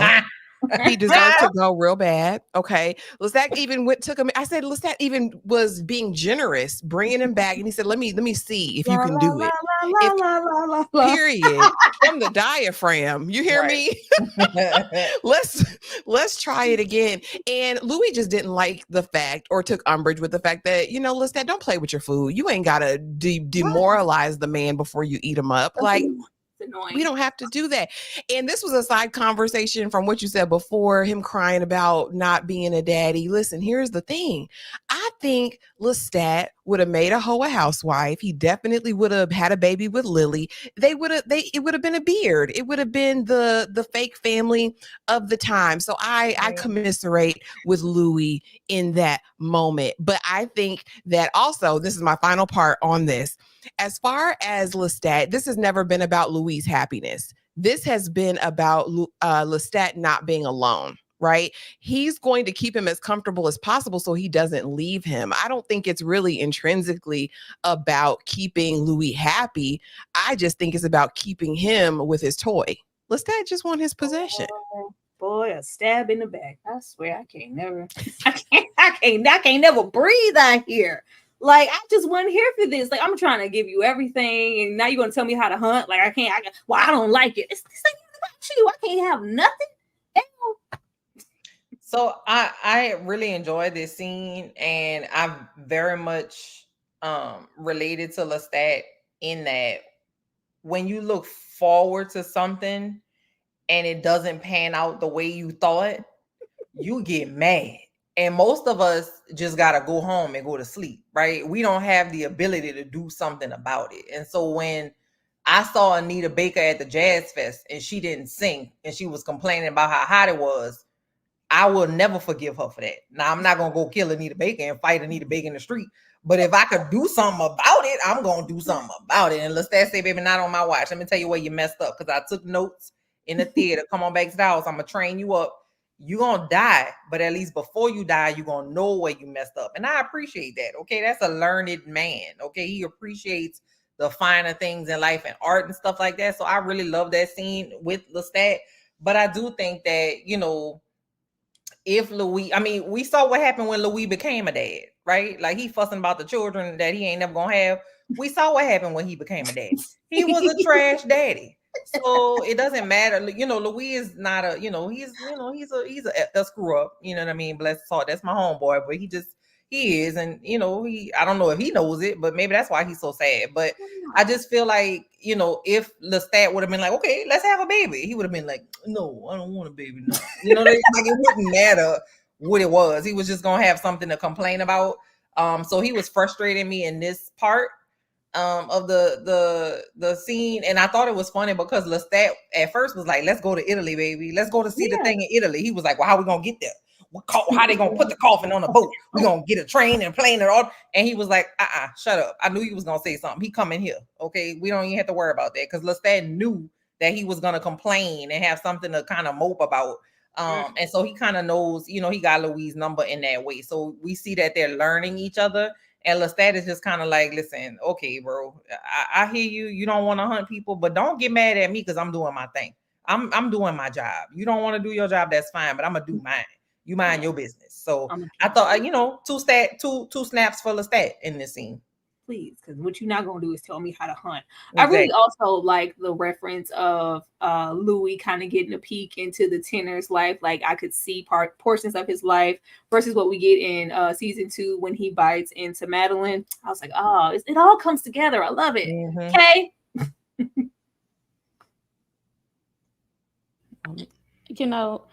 See, now think about it. Think about where we are in Dubai. Now, see right here how he was disgusted and he didn't want to participate in that. He thought that, oh, Lestat be doing too much. He ain't have to do that to that guy. He knew exactly where it was. Just missed. I ain't even want to participate. I was a little hungry, but I ain't even want to participate in all that. I don't like to do stuff. I'm not a cruel person, Daniel. I don't do stuff like that. But then right in front of Daniel's face, acting a whole fool. Putting on a whole show. So, Louis, what are you talking about, really? You are a killer, Louis. You are. Like, what you talking about? I don't have time. Not even this, and I know we haven't gotten to the episode yet, but when the way he takes out, I don't know if that was the mayor. Who was that when he left the guts out, like, and left them on display, and then caused the fire? Like, it's there. It's just it's laying dormant because you're always trying to pretend to be above it all. You're not. You have these tendencies. That's why I gave you the dark dip in the first place. Exactly. Over here, just fine. Just like Elle said, just finding reasons to whine and complain. EJ. Yeah, your boy Louis, he loves to complain. Now, don't get it twisted. I love me some Louis, but Louis is a constant complainer and he is always a little bit extra. But let's get into Lestat, though. Like, serious, let's just keep it real. Lestat has always showed us exactly who he was. He has never been anybody different. And that's what you love about him, is that he always the same. Like, he just is who he is. And I love the fact that, because dude was out of line for those notes. Like, I was like, oh, heck no. Like, I'm not even into opera like that, but I know that these notes ain't right. Like something about this is all the way off. And so I love the fact that he tries to come back and teach him and say, okay, let me give you an opportunity. Like, okay, let's take it to this level. But then you still mess it up. Like that's all on him. And so if he had to die a slow death, I mean, it is what it is. And Louis, you know, he looked like he enjoyed it to me. He said he didn't, but it looked like he enjoyed it to me. I was pretending. He makes me sick. He really does. I see y'all in them comments like, oh, we need the defense attorney because Steve will be eating us up. She would have been eating us up in this live because what we're not gonna do is go in on Louis too much. Thank you, Joe March, for the $9.99. I empathize with Louis' struggles with his queerness. I can't even imagine what it was like then. One can be queer and still, what is that? I don't know. It's freezing on my thing. I can't even tell what this is. Lament. Lament? Does it say lament? Mm-hmm. Lament the struggle. Okay, I can see the rest. Lament the struggle of wanting children. He knows he can't do it Paul's way. I mean, I sympathize with him, Joe. Tell him something, Joe. I sympathize with him, Joe. I sympathize with him, I think at the beginning of this episode, Louis says like it was just a lot of firsts going on for me. It was too many firsts happening at once. I sympathize with Louis down, even though he gets on my nerves. But at some point, I just be like, Louis, come on. If Louis was just standing in his conviction this heavy when it came to the other portion of his life on the business side and what he's able to do to certain people who rub him the wrong way, like we can't have it both ways. And Louis consistently for me wants to have it both ways. And I'm just not dealing with that. But I can show you some love though.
Yeah, I'm here for it. Lou, I'm not gonna play with Louis. Doing all the things, stringing up the ornament. This is just too much. I'm just so depressed. But we're not depressed, we're not depressed when it's. But Ashley, you could even let me have 100 vamps. He don't know how many it is, but it would be different if people treat Lestat like he said, we're the only 2 vampires who exist in the world. Don't ask me no questions. He never said that. What did Louis say human food tastes like? Okay, put your hand down. I see you over there. You know that one. I'm gonna let Ashley. I'm gonna let Elle try first. Elle hasn't went first. Elle, what did he say human food tastes like? I think he said A.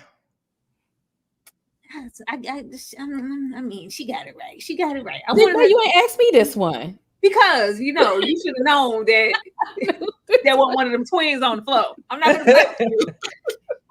I could see if you was like, oh, she had such and such kids, or that was like, no, that wasn't one of the twins. We were 6 years removed from the twins.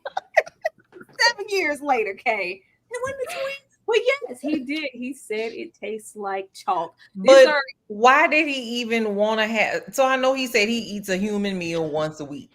Child. But why though, sir? Like because Louis gets on my nerves. because Louis gets on my nerves. The same way everybody is, y'all in the chat going up Louis and his poor Louis, poor this, but it wasn't even about him, taking his frustrations out for how he's been treated as a Black man. I can sympathize with that, but I also need you to sympathize with Lestat and not be mad at him when he's telling you we're supposed to kill, the unassuming people. Somebody's going to come looking for this man. You can't be, out here just moving any kind of way. Hello? We got the great conversion, a vampire, the balcony miles away, communication, and ex-wife Alice dessert, a human dish to maintain the thread. This like literally made me go ugh, like ugh. Not the dish, just Louis in itself. I eat a human dish like once a week to maintain the thread. The thread of what? The thread of what? It's like he's putting on. And I think we, watched the show enough and talked about Louis enough to know that the Louis that is not the Louis the most is the Louis in Dubai. Like, I don't know who this is. I don't know what was going on or what kind of relationship he had with Armand up until this point for Louis to act like this. But the putting on of airs and, just I just couldn't. And then it takes me back to what Kay said about this being an Armand show, because only Armand would say, "Oh, let's have ex Alice, Alex's wife, that their favorite dessert that was mentioned in the book." And because it clearly bothered Daniel and got under his skin. Like, out of all the things you could serve me, why would you give me this? Like, are you trying to get under my skin? He's like, I hope it didn't bother you that I put this down here. It was mentioned in your book. No, you know this. And why are you trying to do this? Because it's the gremlin. Thank you. That's all it is. But actually, why are we having a human dish to maintain the thread? You know that, the common thread that we've seen through the first 2 seasons has been that Lestat in this war and battle to maintain humanity or to keep some sort of vestige of it. This was Cap, though. This wasn't part of that. He likes to get a pat on the back or feel like he's superior. That's what this is about. But we've seen this narrative or this yarn throughout both seasons. Oh, I still want to be in touch with humanity. I still care about the man, the common people, but it's absolutely Cap. And this was Armand's brainchild. As Kay said earlier, this is his design and his plan. Let's go on and serve him this Alice dessert to remind him of what a terrible husband he was and how he devastated and ruined every relationship that he was ever in his whole life. And let's also remind him that he's closeted, because you remember in episode 1, he said, "Oh, you married a woman, Daniel?" Like, oh, and didn't we meet at the gay bar? Like, we're seeing the hints now that are very obvious. They weren't so much during my first watch, but yeah, this was Cap. You ain't eating a human dish to stay in touch with your humanity. You're just doing it to feel superior. The way this was Armand coded. Kay, you want to elaborate on your gremlin? This whole dinner scene, in my mind, but I loved it. I loved this scene, but I was just like, Louis, stop the cap. Because it sounded like he reading the script that Armand handed him before he entered into the room. He said, "Now make sure you say this part. Make sure you point this part out so that he knows that we know." Because remember, Armand told him, and Daniel don't even remember that he was just like, you ain't gonna be nothing. You gonna ruin your wives. You gonna ruin your children. You really ain't gonna be nothing. So I'm doing you a favor if I go ahead and take you out right now, because I know you ain't gonna be worth a damn. So he wanted to remind him that I know your family didn't work out like I said it would. I just wanted you to know that I knew. EJ? Yeah, I just feel like this just makes Louis feel like he's doing the right. Like, Louis always wants to feel like he's doing the right thing or show people that he's doing the right thing or that he's trying to do the right thing. And this is just another one of those things where, and I ain't gonna lie, it is starting to look more and more like a performance. Like, I'm really with this is just a big act and this is all Armand. But for me, Louis is just always constantly pretending and trying to just be like, he doesn't want to give into his nature, but at the same time he wants to prove that, oh, I'm not this, I'm not this person, or I'm not the vampire that you see, I'm trying to do this. It's almost like he wants to make it right, because we know that unaliving humans is a bad thing, but he wants to rationalize it and make it like he's trying to make it better. And I think he's doing it for himself and not necessarily for Daniel, but I think it's like internal almost. It's weird. It's very weird because why are you so pressed to impress Daniel? It seems like he's going out of his way to show Daniel, I'm not that, unstable man who was in that apartment in the 1973. You still are. You still are. And the fact that we had to do all of this says a whole lot about him and Armand and their relationship. Like, Armand got too much time on his hands with that damn iPad. I'm convinced because I think that whole time we were all like, why is he constantly? Why he always got an iPad? Like, what is he doing? He probably was dropping lights and directing people. Okay, now you come out with the next music, conducting the Men in Black back there. Had the music all turned up high. I can't stand. But all of this for what? Like, who is Daniel? The one that got away? Like, what for what? Because the book wasn't never coming out. I'm just like the performance of it all. Just it's just gonna send me. He's 500 years old. He bored and he ain't been on the Paris stage in some years. He said, "This is the time. Let me dust off my shot." What's Louis' excuse? But what's Louis' excuse? That's what I want to know. What for what? Armand told him it was gonna be a good idea. Listen, he did whatever Armand say at this point. Louis is on the Armand train at this point. So whatever Armand say, it is what it is. He said it's gonna be fun. All right, y'all. Before we get into the last of the show and whose team we are on so far, going back to revisit these episodes, I am about to go and end the poll. So get your last vote in for which Louis is the finest. We got the 1910s New Orleans Louis, Paris picture taking Louis, modern day Dubai Louis, or 70s San Francisco Louis. Which one looked the best? Ashley, I'm going to come to you first. I already know the answer though. Baby. So far, whose team are you on? Okay. But y'all, if y'all not voting 1910 Louis, y'all are wrong because that's when he's fine. Damn, like to the ground from the suits to his like little what they call it back in the day. His fried dye laid to the side, his little swoop. Yes. He was given all the things. But this episode, I'm always Team Daniel at this point. But Louis is coming in a close second, but officially Team Daniel. I haven't changed my mind yet. I'm sure there will come a moment where I'm changing my mind on Lestat because we know that the behavior just gets real ratchet. I'm still Team Lestat, y'all. I'm still rocking with Lestat. He's looking better and better every single episode and justified because he tried. He was here. That's my man. I'm going to stick beside him. What more do you want? I'm trying to make you happy. I got you your little club. I fronted you the funds. I told you, how to be a proper vamp. I told you it was about 100 or so out there. I don't know, but all I know is don't leave me because we got to stay together. I ain't trying to be lonely. He told him so much. And Louis quick to he ain't never tell me nothing. Lies. Kay, whose team are you on? It better not be that grim. Name me a Tyler Perry play that was better than this performance.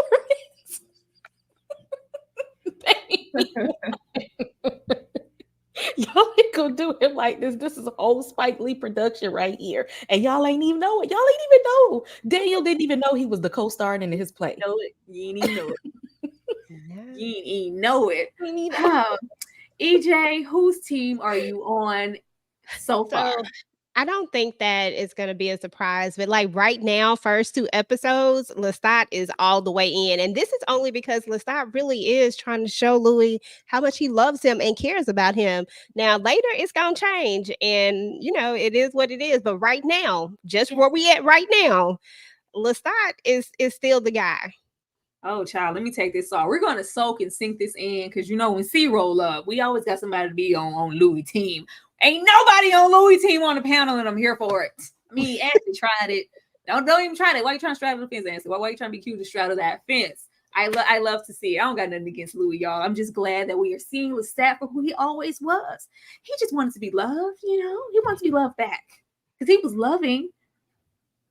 That's all I'm trying to say. Let me get this super chat. Let me get this super chat. Let's see. N.A. Rose, Rose, for the $9.99 for that baby. $10 for the baby. We really, really appreciate it. Let me show you some love for that and also kind of take us out of here on a good note before we come back and tell everybody what we have going on our channel next and where they need to come and find us. Thank you. It has been consistently about 230 people in this live this entire time. And we love y'all for sticking it out with us and, having a good time. Let me go find Daniel being a city girl because I cannot wait for season 3 because, child, if you coughing, well, why you coughing? Who you coughing at? Sit down, Daniel. I can't wait to see what happens. We'll be right back. I'm out of town, thugging with my round. My coochie pink, my booty hole brown.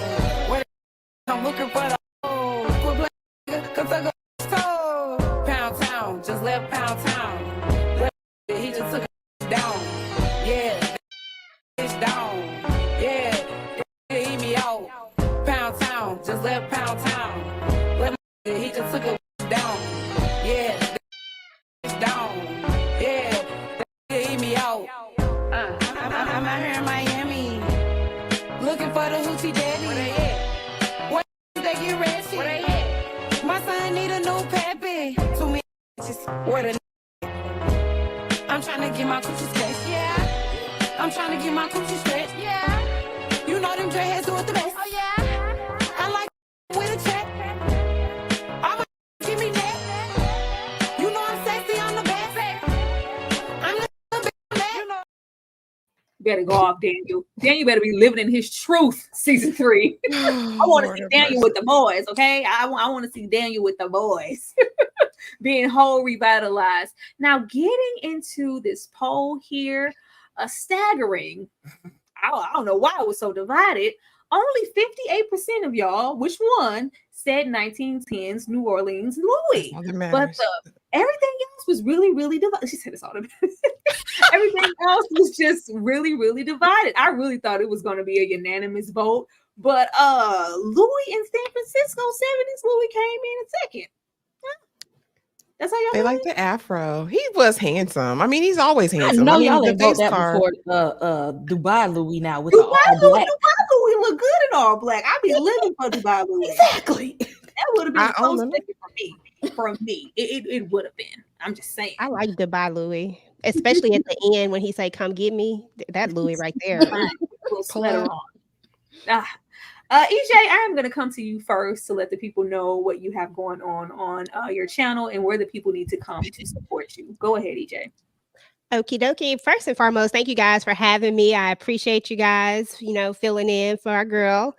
But look, y'all, you can find me at EJ the TV Junkie. This week, I'm just probably going to be doing a bunch of the family business stuff. So if you watch the family business, then definitely check out my channel. I have tons of content about the family business. And you can also find me on TikTok. Right now, I'm trying to get my following up there, and Instagram. And on TikTok, I'm TV Junkie Reviews. And on Instagram, I'm EJ the TV Junkie. And thanks for having me, guys. I appreciate y'all. Absolutely. You guys, this is what EJ's channel looks like. She is hella close to 10K. Go over there and support her in her journey and all that family business, all that goodness. EJ talks about a whole lot of stuff over there. So if y'all could go and check her out on all platforms, that would be amazing.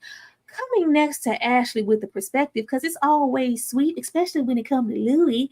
Ashley, tell the people what you have going on over there on your channel, girl. Everything is going on. I want you guys to be super prepared. Kay is hosting her first StreamYard live this Friday, and I will be there on Sunday. Y'all know we do Lady in the Lake. On Mondays, House of the Dragon. This is the finale next Monday, y'all. And next Wednesday, if you are a period piece girly, I need you to go ahead and subscribe, hit the notification bell. I have a new series with a special guest that I'll be starting next Wednesday. So please come through, y'all. And also thank y'all for being here. Y'all showed up and showed out as usual. We appreciate you. And I can't wait to see you guys next week. Tyra, thank you for hosting, friend. We appreciate you. Of course. All my life. Ashley is a hop and a skip from 4,000. I need 40 of y'all to get over there and subscribe to Ashley's channel if you haven't already, to get her to 4K, get her closer to 5K. And when you hit 5K, you like right there next to 10 if we round up. Let's go make that happen.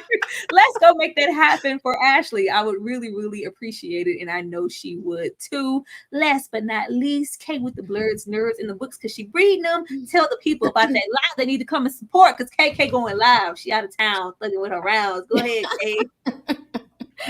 Yes, don't just subscribe but hit the notification bell so that you can see the alerts, because Tuesday is all about Interview with the Vampire. This Friday, now y'all know I'm a Zoom person. I Zoom it all through, but I'm gonna try StreamYard this Friday because we want to talk about horror movie openings on Friday, 8:45, right here. Saturday is the horror panel. Sunday is Lady in the Lake. And then Mondays are House of the Dragon. Plus, I have some reviews up for Deadpool and Wolverine, The Boys, Evil, A Quiet Place, Day One, just a bunch of stuff. A lot of horror, a lot of superhero stuff, a lot of nerd stuff. Come on, hit that subscribe and notification bell. I'll see y'all Friday. I like how you said that with excitement, Kay. I enjoyed that. All right, y'all, playing. I say this every single time we get on here. Get Kay to 1,000 subs. I would love to celebrate, Kay's 1,000 subs milestone. That is a big thing for any YouTuber. Why y'all playing on her top? Don't do that. It's just close. Hit the subscribe button. Y'all all in here. She even be rooting for that gremlin. Who else gonna do it? Okay, y'all gotta go support Kay so she can root for him. Right, y'all, this is what Kay's channel looks like. Please get over there and support her in any way that you can on every single platform that she's on. We would really, really appreciate that. Like the lady said, be on the lookout for everything that we have going on, especially our Lady in the Lake Sundays. It's a really, really good show available on Apple TV. Show us some love and everything that we're doing. But, be on the lookout for Kay's video. It's going to be everything you ever wanted to see. Get over there. Get over there and run her chat up. Run her chat up. I can't wait to see what Kay does with that. And we love us some good horror. But that's it for this episode, y'all. Let me make sure there are no more super chats here because I got it bad. I don't see anything here. Everything seems squared away. We will definitely see you guys next Tuesdays for our Interview with the Vampire Tuesdays. And y'all have a good night. Good night, y'all.